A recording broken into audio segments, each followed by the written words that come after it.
बिस्मिल्लाहिर्रहमानिर्रहीम। Live transmission फैसला पाकिस्तान का मैं आपको खुशामदीद कहते हैं। मैं हूं आपका मेजबान मोहम्मद हमजा गिलानी और हम आपको पल पल की अपडेट दे रहे हैं और ये हमारी लाइव ट्रांसमिशन का सिलसिला गुज़िश्ता 4 रोज से चल रहा है और पल पल की हम आपको अपडेट दे रहे हैं। नताइज क्या क्या आए, फील्ड से हम आपको अपडेट दे रहे हैं, कौन सी सियासी पार्टी का पलड़ा भारी है, इलेक्शन कमीशन का किरदार क्या रहा, उबूरी हुकूमत के क्या क्या स्टेप्स रहे इस इलेक्शन को करवाने में, हर चीज़ का हम आपको अपडेट दे रहे हैं। और अभी भी इस लाइव ट्रांसमिशन में हम आपको अपडेट देंगे कि नताइज अभी तक कंफर्म नहीं हुए हैं, नताइज आने का सिलसिला जारी है, लेकिन तनाज़ात खड़े हो रहे हैं। मुख्तलिफ सियासी पार्टीज अपना एहतजाज रिकॉर्ड करानी है, प्रेस कॉन्फ्रेंसेस कर रही हैं, इस इलेक्शन को मशहूर करार दे रही हैं। अवाम कि इस दफ़ा हमने बड़ी तादाद देखी, घरों से बाहर निकली, अवाम वोट कास्ट किए, लेकिन बहुत से सवालात खड़े हो गए हैं। लेकिन बहरहाल इलेक्शन तो हो गए, जो कि ये कहा जा रहा था कि इलेक्शन नहीं होंगे पाकिस्तान में और ये एक मौमा बना हुआ था, बिल आखिर इलेक्शन हो गए हैं, लेकिन इस पे बहुत से सवालात खड़े हो गए हैं। मैं आपको पहले अपडेट ये दे दूं कि इंडिपेंडेंट इस वक्त 100 सीटें लेकर कौमी असम्बली की वो हैं आगे। PMLN 73, पीपल्स पार्टी की 54 सीट्स आई है, MQM की 17 आई है, JUIF ग्रुप की 3 और PMLQ की 3, इसके अलावा इस्तेकाम पार्टी की 2। अब देखना यह है कि हुकूमत तो बन तो सकती है, लेकिन अभी किसकी बनेगी। कबल अज वक्त मुख्तलिफ सियासी पार्टी जो हैं वो जश्न का ऐलान कर रही हैं, मुख्तलिफ सियासी पार्टी जो हैं वो कह रही हैं कि हम जश्न करेंगे, कुछ कबल अज वक्त तकारीर कर रहे हैं। एक अजीब फिजा बनी हुई है और इसी फिजा पर और अपडेट्स पर, नताइज पर, इलेक्शन कमीशन के किरदार पर हम तफसीली गुफ्तगू करेंगे। इस वक्त हमें हमारे जो पैनलिस्ट हैं उसमें जो हमें ज्वाइन किया है फ़हीम सिद्दीकी सीनियर जर्नलिस्ट हैं, तज्ज़ियाकार हैं, इम्तियाज़ खान फरहान ब्यूरो चीफ कराची हैं, सीनियर जर्नलिस्ट हैं, बैरिस्टर वकास तज्ज़ियाकार हैं, ये पैनलिस्ट हैं हमारे। आप तमाम मेहमानों का बहुत शुक्रिया। सबसे पहले मैं फ़हीम सिद्दीकी की जानिब रुख करूँगा। फ़हीम साहब, बहुत से सवालात खड़े हो गए हैं, इलेक्शन तो हो गए, लेकिन इलेक्शन के बाद जो रिजल्ट्स आए, रिजल्ट्स में तहफ़्फ़ुज़ात सामने आ रहे हैं मुख्तलिफ सियासी पार्टियों के। इलेक्शन कमीशन के दफ्तर के बाहर एहतजाज का ऐलान कर दिया। इंटरनेशनल मीडिया भी बहुत ज़्यादा सवालात खड़े कर रहा है कि मोबाइल सर्विस क्यों बंद की गई, नताइज क्यों ताख़ीर में दिए गए, और फिर इस किस्म के मामला अगर सामने आएंगे तो फिर तो एक खिचड़ी बन जाएगी और पाकिस्तान के सामने जो इतने मसाइलों का अंबार लगा हुआ है वो किस तरीके से फिर इस फिजा पर काबू पाएंगे हम लोग। क्या कहते हैं आप, आपका तज़किया क्या कहता है?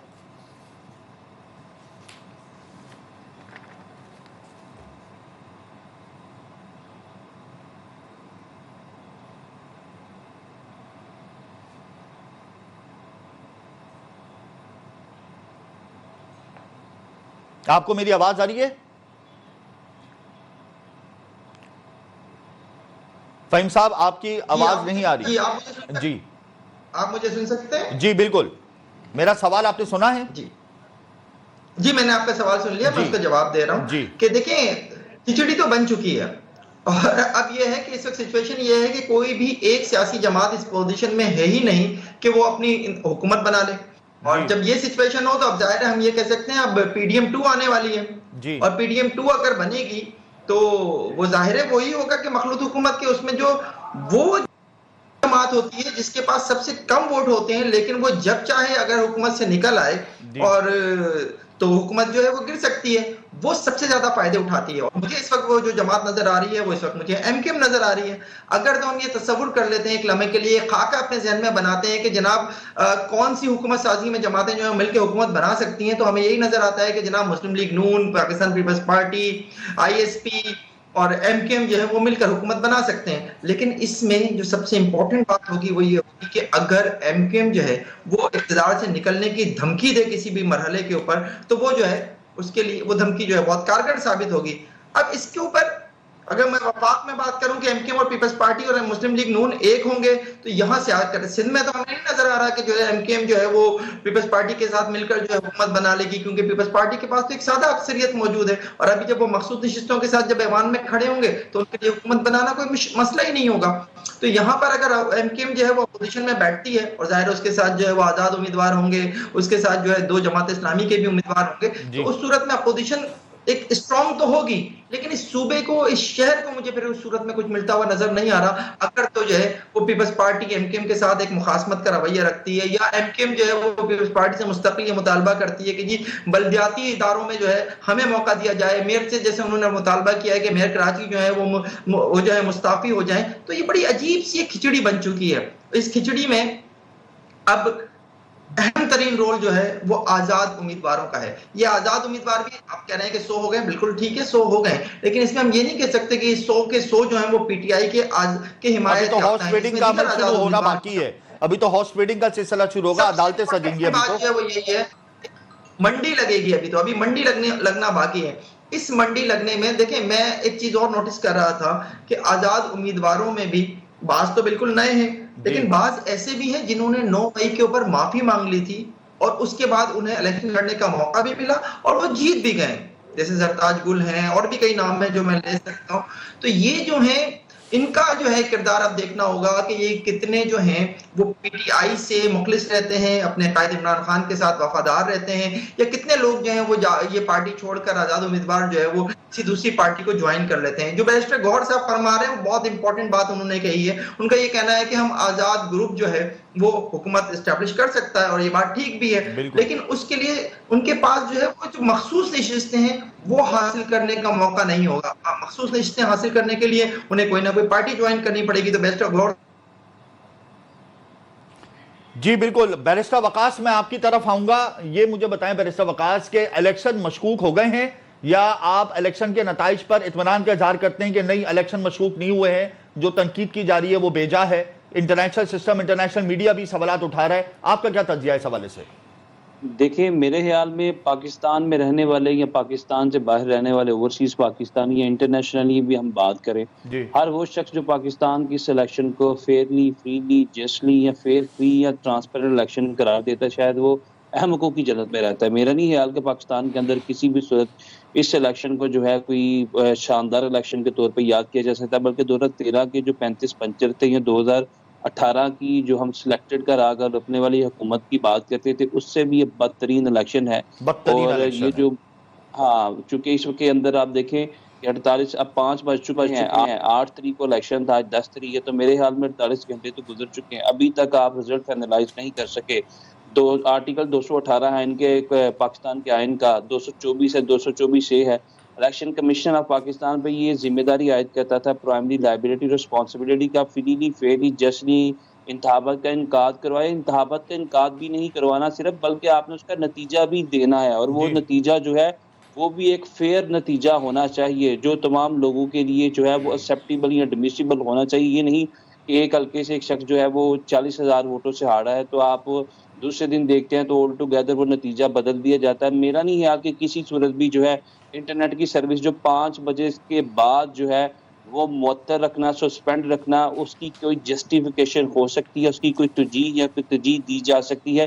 किसी सूरत ये चीज़ एक्सेप्टेबल या एडमिसिबल नहीं थी। अगर किसी भी पोलिंग स्टेशन के ऊपर कोई लड़ाई झगड़े का, फितना फसाद का, जदलो फरेब का, कत्लो गार्द का खदशा था, कोई टेररिज्म की एक्टिविटी का खदशा था, तहफ़्फ़ुज़ात थे, तो आप 5 बजे तक 6 बजे तक तो उसको डिसऑन कर सकते थे, डिस्कनेक्ट कर सकते थे। बैरिस्टर साहब ये बताएं कि इलेक्शन कमीशन ऑफ पाकिस्तान ने हिदायत जारी की थी तमाम सूबाई इलेक्शन कमिश्नर्स को कि वो फौरी तौर पे जो है वो रिजल्ट्स आउट करें, आरओज़ को भी हिदायत की थी। अभी तक इलेक्शन के रिजल्ट जो है वो मुकम्मल तौर पे नहीं आए, तो इलेक्शन कमीशन ऑफ पाकिस्तान कौन सा स्टेप उठा सकती है? कोई स्टेप उठाए, कोई सर्कुलर, कोई नोटिफिकेशन, कोई स्टेप उठा के आगे की तरफ आए? हम देख रहे हैं कि वो पीछे बैठा हुआ है, कोई अभी भी ऑर्डर्स नहीं दे रहे, अभी भी इलेक्शन के रिजल्ट नहीं आ रहे, बहुत बड़ा सवालिया निशान उठ गया है।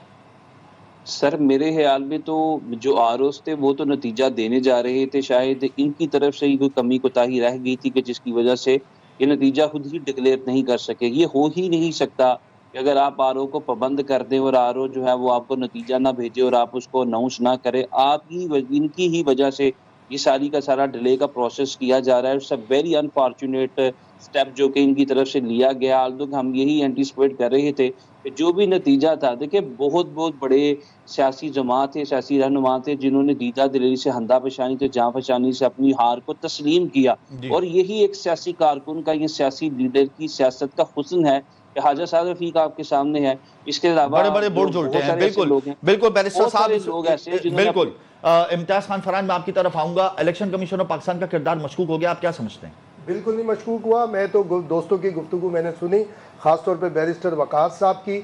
मैं इनसे बिल्कुल, ज़ाहिर है कि इनकी अपनी राय है, उस राय का मुझे एहतराम है। बिल्कुल नहीं, इलेक्शन कमीशन ने कोताहियाँ ज़रूर होंगी लेकिन अपनी जिम्मेदारी अदा की है। और मैं ये समझता हूँ कि ये चीफ इलेक्शन कमिश्नर के ऑर्डर जो थे बिल्कुल इलीगल थे, जो वो पाबंद कर रहे थे कि 2 से 2:30 बजे तक वो नताइज ऐलान कर दें, उसका जिम्मेदार है presiding officer, RO, returning officer. Otherwise chief election commissioner के पास इस तरह की कोई पावर नहीं है, वो सिर्फ हिदायत जारी कर सकता है, कोई वो नहीं कर सकता, और ये हमेशा हुआ है। और ये जो हम कह रहे हैं ना बात कि जनाब ताखीर हो गई, आपको 96 तक, ये जब तक प्राइवेट मीडिया, इलेक्ट्रॉनिक मीडिया नहीं आया था, उससे पहले PTV पे नशर हुआ करते थे, और PTV पे भी नशरियात का आगाज़ तो हो जाता था इलेक्शन वोटिंग अमल ख़त्म होने के बाद, लेकिन नताइज आने का अमल शुरू होता था 2:30, 3, 4 बजे रात के बाद, और 2-2 दिन चला करते थे। आप उठा लें PTV की ट्रांसमिशन, कुरैशपुर, लई के दो बड़े बड़े जैयद जो दानिश्वर थे वो उसका ऐलान किया करते थे, वो भी 2-2 दिन, 3-3 दिन चला करते थे। और 2018 की बात कर लें, हमें कहा जा रहा है जी 2024 के बड़े मशकूक हो गए। 2018 में क्या हुआ था, गिनती का आगाज ही दूसरे दिन हुआ था, उस वक्त तो 3 दिन तक चले थे नताइज। उस वक्त क्या हुआ था, उस वक्त कोई बात नहीं हुई थी, क्योंकि ये जिम्मेदारी, ये ऐसा नहीं होता कि आपने टिप्स के ऊपर गिन लिया, 1 से 100 तक गिनती गिन ली। ये बैलेट पेपर होते हैं, फ़हीम हमारे मौजूद है, जाहिर है कि ये भी हमारी पॉलिटिक्स में, हम लोग भी इलेक्शन लड़ते हैं अपने साफी कम्युनिटी का, एक एक बैलेट पेपर खोला जाता है, उसमें बताया जाता है, और कोई एक पोलिंग एजेंट अगर चैलेंज कर दे कि मुझे बैलेट पेपर शो करें तो उसको शो करना पड़ता है। बहुत सारे वजूहात होती हैं, बहुत सारी बातें होती हैं। बात यह है कि हम शॉर्ट मेमोरी के साथ बात कर रहे हैं, हम जो है हम बात करते हैं शॉर्ट मेमोरी के साथ हम बात करें। इम्तियाज साहब, मैं फ़हीम सिद्दीकी साहब की तरफ आऊंगा, आपकी गुफ्तगू भी रह गई थी, और क्या हम लोग शॉर्ट मेमोरी के साथ गुफ्तगू कर रहे हैं, क्या कहते हैं आप इस हवाले से? मैं अभी की बात नहीं कर रहा हूं, आप इसको इस उसमें ना रखें, हम पूरी ओवरऑल चले आप डिस्कस करें। फ़हीम साहब, माजी अपना याद नहीं, इम्तियाज साहब ने अपना एक तजिया पेश किया, बैरिस्टर वकास अपना कह रहे हैं, आप क्या कहते हैं इस हवाले से? देखिए, सबसे पहले तो मैं कहूंगा कि इलेक्शन हो गए, लेकिन बदला भी कुछ नहीं हो जाएगा, दिन बदलता था चली गई थी, जिसकी वजह से मैं अपनी बात पूरी नहीं कर सका। तो देखिए, शॉर्ट मेमोरी की जहां तक बात है तो डेफिनेटली हम एक ऐसी कौम है कि जिसकी जो शॉर्ट मेमोरी की हामिल है, और इसमें कोई बुराई भी नहीं है। हम बहुत जल्दी भूल जाते हैं, वो नारे भी भूल जाते हैं जिनकी बुनियाद पर जो है हम किसी न किसी सियासी जमात को सपोर्ट करते हैं और एक से दूसरी सियासी जमात की तरफ चले जाते हैं। तो हम नारे के पीछे भागने वाली कौम है, ये हमें मान लेना चाहिए, और नारे के पीछे वही कौम भागती है जिसकी शॉर्ट मेमोरी हो। और हम आज तक जो है वो कभी तब्दीली के नारे के पीछे लगे रहते हैं। हम भूल जाते हैं कि उस तब्दीली के नारे ने हमें दिया क्या है। हम ये भूल जाते हैं कि हम ये नारा लगाते हैं कि भुट्टो जिंदा है, लेकिन भुट्टो ने हमें दिया क्या है आज तक, वो हम भूल जाते हैं। उनकी क्या कारकर्दगी रही है ये हम भूल जाते हैं। हम खिलाड़ियों की और हम पटवारियों की और पता नहीं किस किस की बातें कर रहे होते हैं, लेकिन हमें ये नजर नहीं आता कि हमारे अपने आप में, हमारे लिए जो है इस मुल्क में क्या बदला है। क्या आज जो मसाइल हैं वो मसाइल हमारे बाद आजाद होने वाले किसी मुल्क में हैं? जो मैं कहीं दूर की तो बात ही नहीं करता ना, जो हमारा अपना मुल्क था, जो हमसे टूटकर एक अलग मुल्क बन गया, वो आज देख लीजिए कि हमसे आगे जा चुका है। बहुत आगे जा चुका है। क्योंकि हमारे यहाँ मसला ये है कि स्टेबिलिटी नहीं है। कुछ अरसे से हमें स्टेबिलिटी नजर आ रही है कि हम जो है वो बज़ाहिर लोग पेस पर दूसरे रखते हैं, हुकूमत कोई और चलाता है। परवेज मुशर्रफ साहब के दौर से हमें यही नजर आ रहा है, लेकिन वजीर आजम बदलते रहते हैं और लोग वो हुकूमतें चलती रहती हैं। परवेज मुशर्रफ साहब के दौर में जान मोहम्मद जमाली थे, फिर शौकत अजीज आ गए, उसके बाद जो है अगले दौर में आपको याद होगा कि एक दफा जो है वो क्या नाम है उनका, नवाज शरीफ साहब थे, वो हटाए गए, उनकी जगह दूसरे आ गए।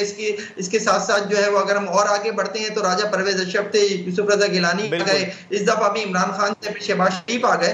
तो अब ये तो तय कर लिया है कि भाई जमहूरियत दिखानी है पूरी दुनिया को, एक फेस दिखाना है कि जी हम जमहूरी मुल्क हैं, मगर जमहूरियत की मियाद को मुकम्मल नहीं किया जाता पाकिस्तान में, ये एक बड़ा मौमा है। या मुझे ब्रेक पे जाना है, ब्रेक के बाद हम इस सिलसिले को जारी रखेंगे।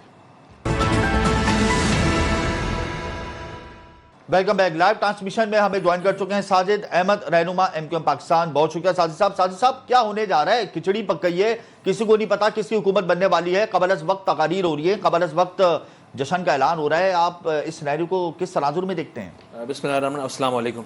मेरे ख्याल में अब सब क्लियर हो गया है। अब खिचड़ी जो पकी थी उससे बाहर आ गए हम, अब खाने का वक्त आ गया खिचड़ी को।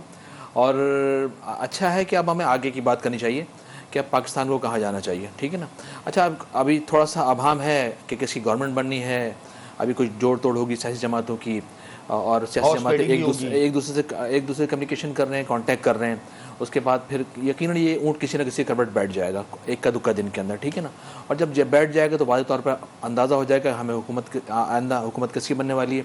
मेरे ख्याल में नवाज शरीफ साहब हुकूमत बनाएंगे आगे चल के मुस्लिम लीग नून। आप उनके साथ बैठेंगे? हम बैठेंगे, बिल्कुल हमारी बातचीत हुई है, लेकिन एज ए हुकूमत में नहीं बैठेंगे। हम जो बैठेंगे उनके साथ, हमने अपना जो आइनी तरमीम हमने उनको दी है कि आप हुकूमत में आने के बाद कराची नहीं, पाकिस्तान के जितने भी लोकल गवर्नमेंट सिस्टम के नुमाइंदे हैं उसमें जो के मेयर्स हैं उनको आप वफाक अब डायरेक्ट फंडिंग करें, ठीक है ना। इसके अलावा मेयर के इख्तियारात बाकायदा तौर पर आइन के अंदर लिखे होने चाहिए। अभी तक लिखे हुए तो है कि आइन के आर्टिकल 140A के तहत लोकल गवर्नमेंट सिस्टम को पॉलिटिकल, फाइनेंशियल, एडमिनिस्ट्रेटिव इख्तियारात दिए जाए, लेकिन सिर्फ लिखे हुए, लेकिन उसके सीएम उसकी अपनी अलग एक डेफिनेशन तारीफ बयान करता है, ठीक है ना, और उसको अपने हिसाब से ला रहे हैं। लेकिन हमने कहा वाजे करें इसको आप कि आप वफाक मुस्तकबिल के अंदर जो बनने वाली हुकूमत में वफाक direct funding local government system को करेगा, ठीक है ना। इसके अलावा मेयर के इख्तियारात आइन के अंदर लिखे जाएंगे बाकायदा तौर पर। पहले लोकल गवर्नमेंट सिस्टम के इलेक्शन होंगे, उसके बाद आप जनरल इलेक्शन की तरफ जाएंगे। दुनिया के अंदर रूल लिया और आगे तरक्की का फार्मूला भी एमक्यूएम ने हुकूमत इसके अलावा और क्या डिमांड हुकूमत को दिया, ठीक है ना। अच्छा, इसके अलावा यकीनन आगे चल के हम चाहते हैं कि पाकिस्तान माशी तौर पर बदहाल हो चुका है, इसको आगे निकालने का वो फार्मूला, बेहतर फार्मूला बनाया जाए, ठीक है ना। इसके अलावा पाकिस्तान के अंदर लॉ एंड ऑर्डर की सिचुएशन है, उसको किस तरह कंट्रोल करना है, ठीक है ना। इसके अलावा आगे चलकर आपस में किस तरह से हमें यूनाइट होकर मुत्तहिद होकर आगे बढ़ना है, ठीक है ना। क्योंकि ये बहुत बड़ा मरहला होगा कि किस तरीके से आगे बढ़ना है। यानी पीपल्स पार्टी, नून लीग और एमक्यूएम एक पेज पर हो जाएंगी जमा, ये बात हम समझेंगे हो जाएंगे आइंदा नवाज। इसका हमें आगे नहीं पता, इसका नहीं पता कि पीपल्स पार्टी हो। हम अपनी बात कर रहे हैं कि हमने कुछ फार्मूला इनको पेश किया है। मिसाल के तौर पर अगर नून लीग की हुकूमत बनती है, वो इस फार्मूले पर अमल करती है, वेल एंड गुड, हम उनके साथ होंगे, ठीक है ना। या अदरवाइज कोई XYZ कोई और आता है, हम फार्मूला अपने रखेंगे। और हमारा फार्मूला सिर्फ कराची के लिए नहीं है, हम चाहते हैं ठट्टा का मेयर, नवाबशाह का मेयर, पंजाब के अंदर जितने सिटीज़ हैं, KPK में वो सब पावरफुल हों, पावरलेस ना हो। जिस तरह माजी के अंदर सब कुछ होता देखते हुए आ रहे हैं कि आज तक पाकिस्तान को बने हुए 74-75 साल हो गए हैं, डैम पाकिस्तान में नहीं बने। ये पॉलिटिकल लोगों का काम है, लेकिन चीफ जस्टिस आता है वो कहता है मैं डैम बनाऊंगा। फ़हीम सिद्दीकी साहब, मैं आपकी तरफ आऊंगा। इंडिपेंडेंट बैरिस्टर गौहर ने प्रेस कॉन्फ्रेंस में कहा कि हम हुकूमत बनाएंगे, हम इस पोजीशन में आ जाएंगे। इधर नून लीग, एमक्यूएम और पीपल्स पार्टी हुकूमत बना सकती है। आपका तज्जिया क्या कहता है, क्या ये मसला हल हो जाएगा आने वाले दिनों में? देखिए, अभी जो बात में पहले पिछले ब्रेक पे जाने से पहले कर रहा था कि अभी मंडी लगनी बाकी है। अभी मंडी जो है वो उसके रेट्स जो है वो ऊपर नीचे होंगे, और इस मामले में अगर हम आसिफ अली जरदारी साहब को देखें तो वो बड़े कामयाब इस मामले में हमेशा से रहे हैं। और मैं कोई बहुत दूर जाके, बहुत पीछे जाके कोई मिसाल नहीं दूंगा। मैं आपको लास्ट जो सेंट का इलेक्शन है, मैं उसी की मिसाल दे दूं कि उस वक्त क्या हुआ था, वो सब पूरी कौम के सामने है। तो अभी जो आजाद उम्मीदवारों के हवाले से अभी बहुत कुछ होना बाकी है। ये कोशिश ताहिर मुस्लिम लीग नून की तरफ से भी होगी कि आजाद उम्मीदवार जो है उन्हें ज्वाइन कर लें, लेकिन ये इतना आसान इसलिए नहीं होगा कि मुस्लिम लीग की आजाद उम्मीदवारों के हवाले से एक बहुत क्लियर वो रही है कि जनाब वो अगर पीटीआई से वाबस्ता है, पीटीआई की हिमायत याफ्ता है, तो वो उनके लिए बहुत सख्त अल्फाज इस्तेमाल करते रहे। लेकिन अगर हम ये बात देखें कि पीटीआई और पीपल्स पार्टी के आपस में मिल सकते हैं, तो ये हमें जो है ना इसके चांसेस भी नजर आते हैं। उसकी वजह यह है कि पाकिस्तान पीपल्स पार्टी का स्टांस जो है वो जब इमरान खान साहब को सजाएं होना शुरू हुई थी, और खासतौर पर जब बुशरा बीबी को सजा हुई थी, तो उस वक्त जो बिलावल भुट्टो के स्टेटमेंट्स थे उसमें, और जो उन्होंने जलसों में बाकायदा ये बात कही भी थी कि उन्होंने काफी नर्म और रवैया अख्तियार किया था अगेंस्ट पीटीआई, और उन्होंने कहा था कि इस तरह के फैसले नहीं आने चाहिए। तो वो एक तरह से पीटीआई में जो है अपने लिए एक सॉफ्ट कॉर्नर हासिल करने में काफी हद तक कामयाब रहे हैं। और ये बातें तो बहुत अरसे से कही जा रही थी, इलेक्शन से पहले से ही कही जा रही थी कि मुस्तकबिल में पीपल्स पार्टी और पीटीआई जो है वो किसी जगह पर एक हो सकते हैं। अब अगर आपको आसिफ अली जरदारी साहब का मैं वो याद हो, जो आखिरी जलसा था उनका, उस जलसे में भी उन्होंने कहा था कि मुफाहमत के दरवाजे खुले हुए हैं, हम किसी के साथ भी जाके बात कर सकते हैं। बैरिस्टर गौहर तो कह रहे हैं कि आजाद उम्मीदवार कहीं नहीं जाएंगे। अपनी प्रेस कॉन्फ्रेंस में तो उन्होंने ये कहा है कि आजाद उम्मीदवार किसी पार्टी को ज्वाइन नहीं करेंगे, ये उन्होंने दावा किया अपनी प्रेस कॉन्फ्रेंस। देखिए, वो बड़ी आइडियल बात कर रहे हैं, और ये हमें आइडियलिज्म से निकल जाना चाहिए। पाकिस्तान की कोई सियासी जमात ऐसी नहीं है जो ये कह सके कि उसके लोग जो है हमेशा उसके साथ ही रहेंगे। हम एमक्यूएम के लिए कहा करते थे, लेकिन एमक्यूएम के साथ भी जो है माजी में हमने देखा है और बहुत दफा देखा है कि एमक्यूएम के लोग भी जो है एमक्यूएम छोड़ के चले गए, जिसके बारे में बड़ा था कि बड़ी नज्म ज़ब्त वाली जमात है। तो बैरिस्टर गौहर साहब आइडियल गुफ्तगू कर रहे हैं, उन्हें करनी भी चाहिए, बिल्कुल वो ठीक कर रहे हैं जो इस वक्त वो कह रहे हैं, लेकिन फ्यूचर किसी को भी नहीं पता। यहाँ पे बड़े बड़े घाघ लीडर्स हमारे यहाँ, मैं वर्ड यूज कर रहा हूँ, बड़े घाघ लीडर्स हमारे यहाँ पड़े हुए और जिन्हें सियासत आती है। यहाँ पर वो किसी भी वक्त जो है किसी ना किसी तरीके से कोई ना कोई वो देखें आजाद उम्मीदवार के लिए इस वक्त सबसे अच्छी बात, सबसे अच्छा पैकेज क्या होगा कि वो जिस इलाके से जीता है उस इलाके के लोगों के मसाइल को हल कर सके। अगर उसे इस बात की गारंटी मिल जाए कि जनाब आप अगर मेरे साथ शामिल हो जाएं, कोई भी सियासी जमात, तो मैं आपको ये पैकेज दूंगा और मैं आपके इलाके के लिए ये करूंगा, तो डेफिनेटली वो अपने इलाके को अगर सर्व करने में, अपने आवाम को सर्व करने में, जिसने उन्हें उसे वोट किया सर्व करने में कामयाब हो जाता है और कोई ऐसी डील कर लेता है। मेरी नजर में कोई बहुत बुरी डील नहीं होगी, लेकिन बात यह है कि इस मुल्क में अवाम के वोटों से कभी कुछ नहीं बदलता। अवाम के वोटों से कभी कुछ नहीं बदलता। बड़ी अच्छी बात कही आपने फहीम साहब। बैरिस्टर वकास, मैं आपकी जानिब रुख करूंगा। आप क्या समझते हैं कि अभी तक नताइज का ऐलान नहीं हुआ, 10 सीटों के नताइज अभी आना बाकी है, फिर किसकी हुकूमत बनेगी ये भी नहीं समझ में आ रहा। फैसल वाडा ने यह दावा किया है कि अगर नवाज शरीफ वजीर आजम बन जाते हैं तो हुकूमत 1.5-2 साल तक रहेगी। सिराजुल हक ने भी इस इलेक्शन को मशकूक करार दे दिया। मुख्तलिफ सियासी पार्टीज एहतजाज रिकॉर्ड करा रही है। इन तमाम हालात को किस तनाजुर में देखते हैं आप? देखिए, अगर आप इस वक्त मौजूदा जो मुस्लिम लीग नून की जो पोजीशन है उसको देखें तो मेरे ख्याल में इसी चीज़ का शाह फसाना था जो 1.5 साल की शहबाज शरीफ साहब की हुकूमत थी। अगर वो हुकूमत ना लेते, वोट ऑफ नो कॉन्फिडेंस से खान साहब की हुकूमत घर ना जाती, तो आलमोस्ट ये वो पहलवान थे जो अपने वजन से खुद गिर जाते। खान साहब का जो आप देखें डस्के का इलेक्शन था आज से 2 साल पहले, फिर उसके बाद वजीराबाद का इलेक्शन था, फिर KPK का इलेक्शन था, उसके अंदर ये सारी की सारी इनकी जो बैड परफॉर्मेंस थी या इल गवर्नमेंट के सिस्टम था या करप्शन के जो बाजार गर्म किए गए थे डिस्ट्रिक्ट की सतह पे, जो ब्यूरोक्रेसी के अंदर तकर्रे तबादलात, तो मैं ये समझता हूँ कि उस वक्त अगर ये हुकूमत ना लेते तो आज इनकी ये पोजीशन, आज अगर दोबारा से ये PDM-2, जिस तरह फहीम साहब ने कहा, अगर PDM-2 बनती है फिर उसके बाद जो कि इत्तेहादियों के भी अपने मसाइल हैं, उन्होंने भी अपने हल्के के अंदर अपने काम करवाने हैं और उनसे फिर फंड्स लेने हैं, फिर अगर ये लोग फिर इकट्ठे हुए तो मेरे ख्याल में ये जो मुस्लिम लीग नून का जो रहता है शराजा है वो भी बिखर जाएगा। और अगर इसके बरक्स अगर आप देखें जो मिस्टर गौहर साहब की जो गुफ्तगू है वो आइडियलिस्टिक तो हो सकती है, रियलिस्टिक नहीं है, चूँकि जो आपने भी बात की वो भी दुरुस्त बात है क्योंकि बहुत सारे इस तरह के इंडिपेंडेंट लोग हैं जो कि इस वक्त जीत चुके हैं। वो उनमें से 3-4-5 तो नून लीग की तरफ से भी थे जो कंटेस्ट करना चाहते थे, लेकिन उन्होंने दूसरी पार्टीज के साथ इश्तराक किया और वहाँ पे अपना कैंडिडेट नहीं दिया, लेकिन उन्होंने इंडिपेंडेंट कैपेसिटी में इंतखाब लड़ा। अगर यहाँ पे PTI जो है वो इंडिपेंडेंट कैपेसिटी के अंदर आना चाहती है तो महसूस नशीस्तों के हवाले से उनके पास सीटें कहाँ पे से आएंगी। दूसरी इंपॉर्टेंट चीज़ ये है कि अगर वो यहाँ से सिर्फ हुकूमत लेने की गर्ज से, क्या हम हुकूमत ले रहे, हमें मैंडेट मिल जाए, तो क्या वो डिलीवर कर पाएंगे? पाकिस्तान का जो इस वक्त मौजूदा पॉलिटिकल स्ट्रक्चर है, स्केलेटन है, और अगर हम अपनी इकोनॉमी को देखें जहां पर हम खड़े हैं, सबसे मुश्किल मेरे ख्याल में इस वक्त मरहला होगा इस वक्त जो भी हुकूमत बनेगी।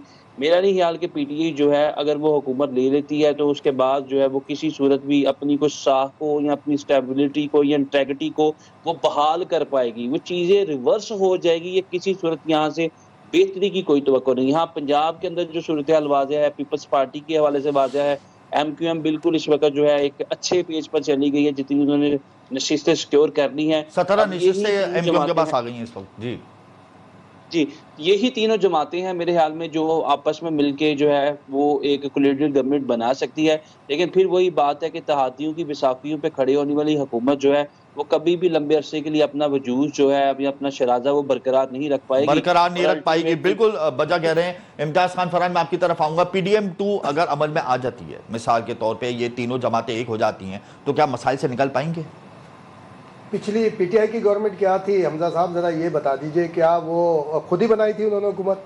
नहीं, ये जो आप तोड़ जोड़ की बात कर रहे हैं ना, हार्ड स्टेडिंग वाली बात नहीं, ये तो सारे पैनलिस्ट सब जब 2018 के जब इंतखाबात हुए थे ना, उनके बाद कोई मेजोरिटी इस तरह नहीं थी कि हुकूमत बना सके। लेकिन 2018 में आवाम इतनी बाहर नहीं निकली थी, अभी तो आवाम बहुत बाहर निकली है। उस वक्त सबसे तारीख के सबसे बड़े इलेक्शन हो गए। ये आप कह सकते हैं, आपकी राय हो सकती है, इंटरनेशनल मीडिया भी दे रहा है। तो ये इंटरनेशनल सिस्टम 2018 में तमाम चीजें इस्तेमाल करने के बावजूद, उसके बावजूद आजाद अरकान को जबरदस्ती PTI में शामिल करवाया गया था।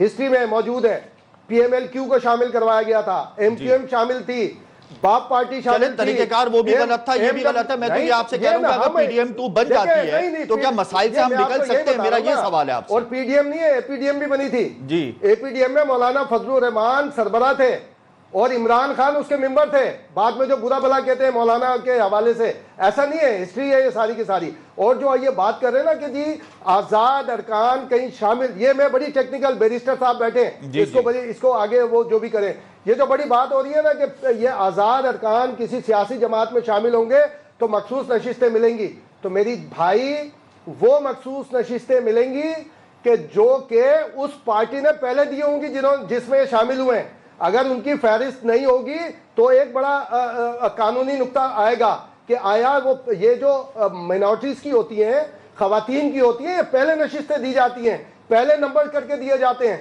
कि ये अगर हमारे जो नंबर आएंगे वो आगे। साजिद साहब बैठे हैं, इनसे भी पूछ लीजिएगा बाद में। तो ऐसा नहीं है, जैसे एक खबर आ रही है कि AMWM में शामिल हो जाएंगे, जैसे हमारे लाला महमूद खान अचकजई लाला ने जो पख्तूनख्वा मिली अवामी पार्टी है, उन्होंने अली गौहर को वो किया है, ऑफर की है कि वो उन्हें ज्वाइन कर ले ताकि ये पार्लिमानी मखसूस नशिस्तें फिर उस सियासी जमात की होंगी जिन्होंने पहले से इलेक्शन कमीशन के अंदर अपनी लिस्ट जमा कराई हुई है, और उनकी लिस्ट जाहिर है कि इस तरह की नहीं होगी। अब उसमें मजीद फर्दर एडिशन हो सकेगा या नहीं हो सकेगा, ये भी एक बहुत बड़ा। और ये 100 जो जीते हैं ना, ये 100 के 100 PTI बैक्ड नहीं है, PTI के हिमायत याफ्ता नहीं है। इसमें एक खासी तादाद साउथ पंजाब और दूसरी जगह की वो भी है जो हमेशा से इंडिपेंडेंट लड़ते हैं और बाद में आते हैं, जिन्हें माजी में 2018 में PTI में शामिल करवाया गया था और लेकर ये जागीर तरीन जाया करते थे। और ये जो दूसरी जो बात अब हम करते हैं ना कि जनाब एक जैसे मोबाइल सर्विस की आप बात कर रहे थे, मोबाइल सर्विस पार्शियली बंद थी, ब्रॉडबैंड चल रहे थे, वाईफाई चल रहे थे, ऐसा नहीं है कि पूरी टोटल 100% बंद थी। और ये जो इंटरनेशनल मीडिया, अगर इंटरनेशनल मीडिया एक आध दो जगह से शिकायत आई है, कल तो प्रेस कॉन्फ्रेंस की है वफाकी वजीर दाखिला ने, वफाकी वजीर इत्तलात ने, उन्होंने कहा कि इंटरनेट की बंदिश ये फैसला हमारा था। हाँ, वफाकी वजीर इत्तलात ने कहा कि अगर हम इंटरनेट खोल देते तो कहीं धमाके हो जाते, 1000 लोग मर सकते थे, 1000 लोग जख्मी हो सकते थे। ये तो उन्होंने प्रेस कॉन्फ्रेंस में एडवाइस किया। हमजा साहब, आप और मैं ऑफिस में बैठ के जितने सियासी जमातों के, आवाम तो बाहर थी, आवाम के पास इंटरनेट सर्विस नहीं थी ना, अब घरों में तो आवाम नहीं बैठी ना। अच्छा, मैं साजिद अहमद, बिल्कुल इम्तियाज साहब, मैं साजिद साहब आपकी तरफ आऊंगा। PDM2 का जो ये लफ्ज इस्तेमाल हो रहा है कि भाई PDM2 बनने जा रही है तो क्या मसाइल हल हो जाएंगे? जो इतने ज्यादा हमारे मसाइल सामने खड़े हैं, अमन-ओ-अमान के मसाइल हैं, मौशी मसाइल है, सियासी बेयकीनी की कैफियत है, आप समझते हैं कि अगर आप लोग दोबारा से इत्तेहादी बन जाते हैं और हुकूमत में आ जाते हैं तो ये मसाइल हल हो सकते हैं और ये मियाद मुकम्मल हो जाएगी? क्या कहते हैं? जवाब दे देंगे, लेकिन इस PDM ने मुल्क को डिफॉल्ट से निकाला था।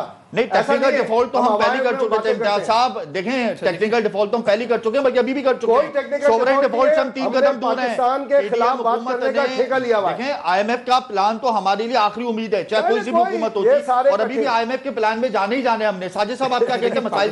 मसाइल से हम निकल जाएंगे? अच्छा देखिए, पाकिस्तान के बनने के बाद से आज तक हमेशा पाकिस्तान IMF के पास गया है। एक रीत चली आ रही है अयूब खान के ज़माने से, उस ज़माने से सब ना, और मैं मुस्तकिल जाना पड़ा है वो, इसलिए कि हमारे हालात ऐसे रहे, हमने कभी इन हालात से बाहर निकलने की कोशिश नहीं की।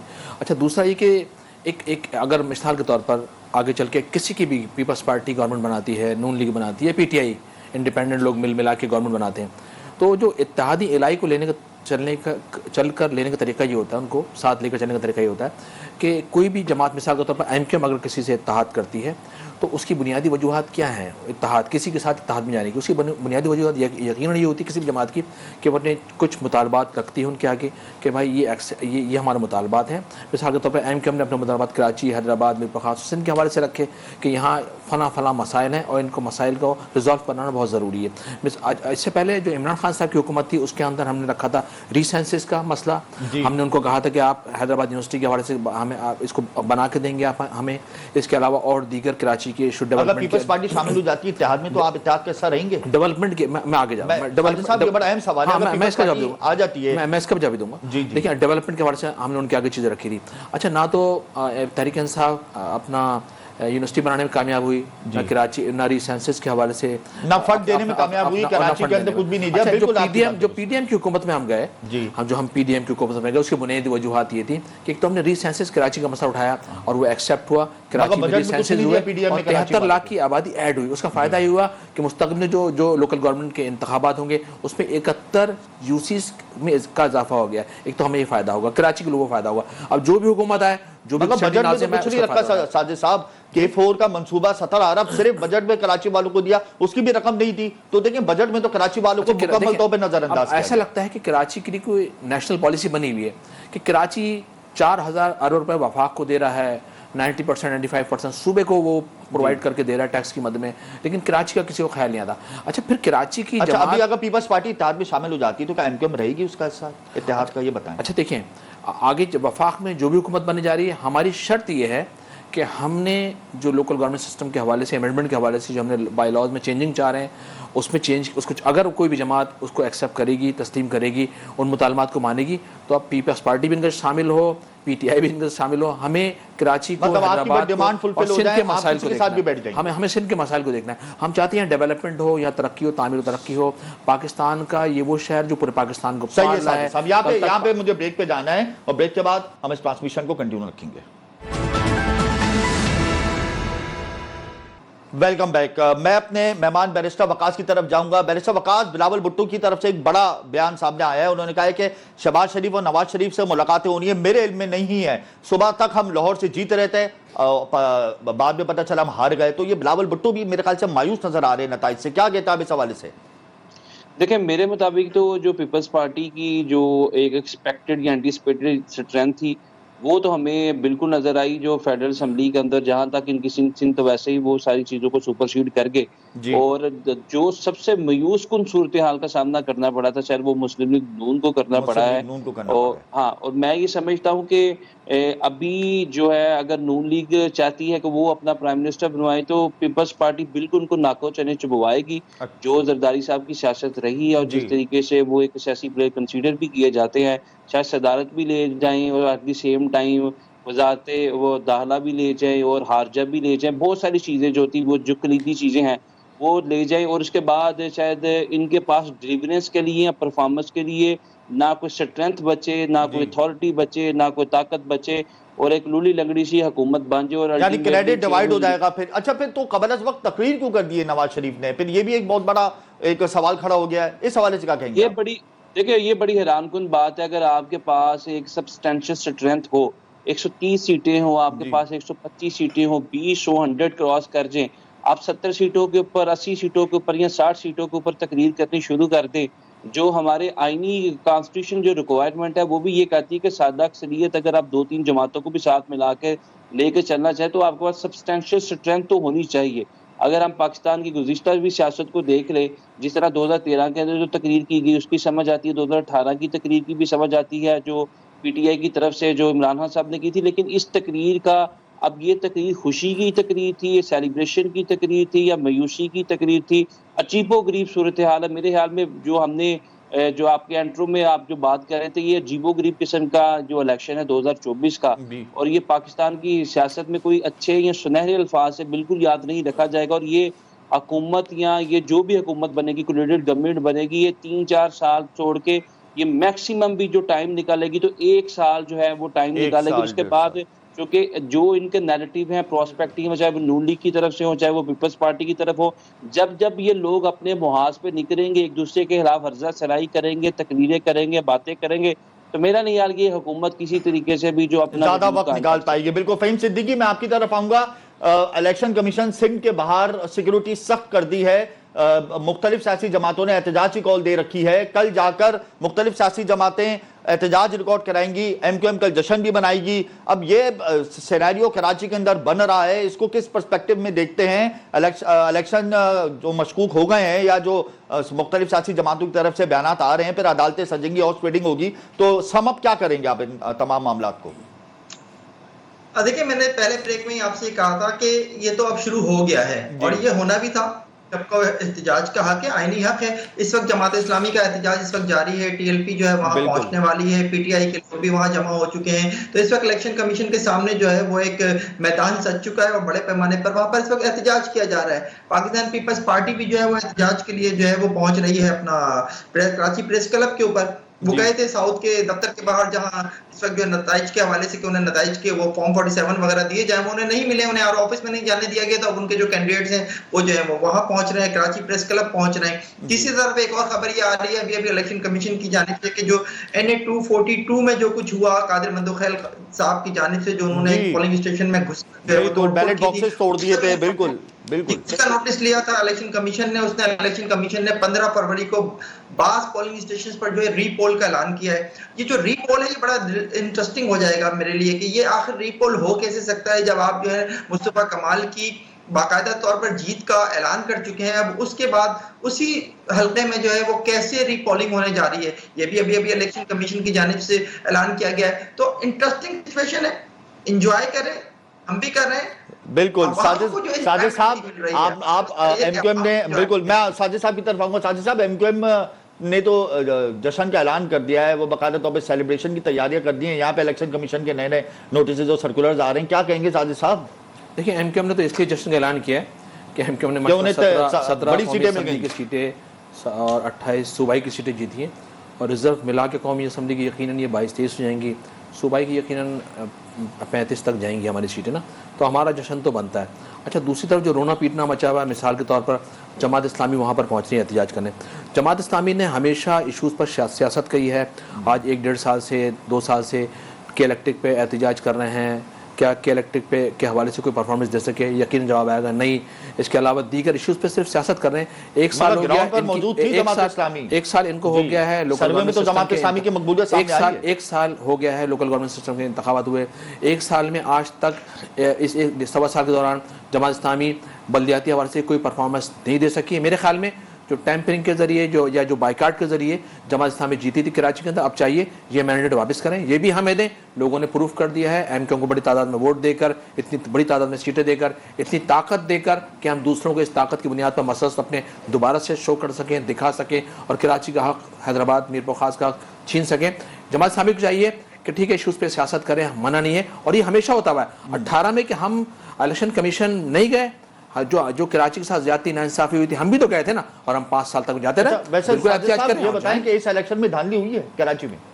देखिए, बैलेट बॉक्सेस चोरी हुए हैं, बुकें गायब हुई हैं, आप क्या कहते हैं? पाकिस्तान के अंदर ग्राउंड पर जितने भी पाकिस्तान धांधली बिल्कुल नहीं हुई है, हाँ धांधला जरूर हुआ है। हाँ, पाकिस्तान के अंदर जितने भी पाकिस्तान के अंदर जितने भी कराची में धांधली हुई है, वैसे मैं वही मुझे बोल लेते थे ना, कराची में जितने भी इंतखाबात हुए हैं, कहने को धांधला बोल दे, धांधली बोल दे, ठीक है ना, लेकिन बहरहाल इंतखाबात हुए। मैंने अपना वोट कास्ट कुछ लोग उसको एक्सेप्ट करते हैं, अपना वोट कास्ट नहीं किया था क्योंकि बुकें गायब हो गई थी, कुछ लोग 12,000 बुकें नहीं, कुछ लोग उसको एक्सेप्ट करते हैं, कुछ नहीं एक्सेप्ट करते। आजाद साहब अपनी अपनी राय के अंदर, हम तो कह रहे हैं कि धांधली नहीं हुई है, आप कह रहे हैं धांधली नहीं हुई। अच्छा, ओके, इलेक्शन हुए और बहुत अच्छा रिजल्ट आया है, बहुत अच्छा रिजल्ट, आगे तरक्की की तरफ देखिए। आगे जाने तक इससे पहले होता ही है पाकिस्तान के अंदर कि हुकूमत बनने जा रही होती है, हम पहले से जहां पर एक वोट भी कास्ट नहीं हुआ, हम पहले से स्टेशन है जहां पे एक वोट भी कास्ट नहीं हुआ। मुझे बोल लेते हैं, हम पहले से अभी को हुकूमत बनने जा रही होती है, हम पहले से अवाम क्रिएट कर देते हैं कि साल चलेगी, 1.25 साल चलेगी। देखें, अब आगे बढ़ना है, आगे जाना है, उसी लकीर को पीटना है, एक्सेप्ट करना है, लकीर को पीटना नहीं पीटना, या आगे जाना। आखिर में आपकी तरफ आऊंगा, आगे बढ़ना है, जो भी है नताइज बस एक्सेप्ट करें, आगे बढ़ें।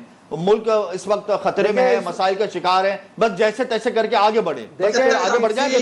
हमजा साहब, किसी से वफादारी जरूरी नहीं है, पाकिस्तान से वफादारी की जरूरत है बस, बाकी किसी से वफादारी की जरूरत नहीं है। इस वक्त पाकिस्तान जहाँ खड़ा है, इलेक्शन नहीं होंगे, खूनी होंगे, फलाना हो जाएंगे, लेकिन करवाए। मैं कहता हूँ चीफ जस्टिस ऑफ पाकिस्तान, निगरां वजीर आजम, chief election commissioner, army chief, हमें क्रेडिट देना चाहिए, बिल्कुल क्रेडिट देना चाहिए, इसमें तो कोई दो राय है ही नहीं, क्रेडिट तो सबको देना चाहिए। बहुत शुक्रिया इम्तियाज साहब, आपने अपना कीमती वक्त दिया। फ़हीम सिद्दीकी, बैरिस्टर वकास, साजिद अहमद, आप सब ने कीमती वक्त दिया। लाइव ट्रांसमिशन का सिलसिला जारी रहेगा, वक्फे हम लेंगे क्योंकि हमने हेडलाइन पे जाना है, और हेडलाइन के बाद फिर हम लाइव ट्रांसमिशन के सिलसिले को जारी रखेंगे।